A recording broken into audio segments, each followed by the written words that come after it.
Ready. আসসালামু আলাইকুম, কেমন আছেন সবাই? তো দেখতে পাচ্ছেন ডাক, এই ডাক কিন্তু আমার এই খোপের ভিতরে থাকে, খাওয়া দাওয়া করে।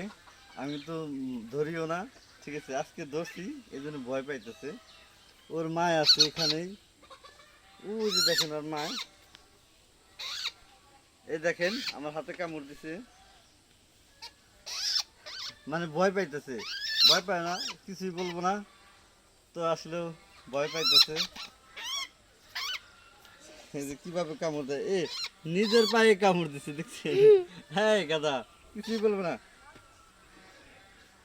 খাও খাও, ভয় পাইতেছে। তো আসলেও অনেকদিন যাবতীয় আমাদের এই পাকারে থাকে, এই আমাদের এখান থেকে খাবার টাবার খায়, এই জন্য এটা অনেকদিন ধরে পুষি, ঠিক আছে। তো আজকে এখন ওই ঠোকর একটু দিচ্ছে। ধরছি, এটা কিন্তু বাচ্চা, উড়ালো জানে, তো এখন ছেড়ে দেবো। তো ভালো থাকবেন।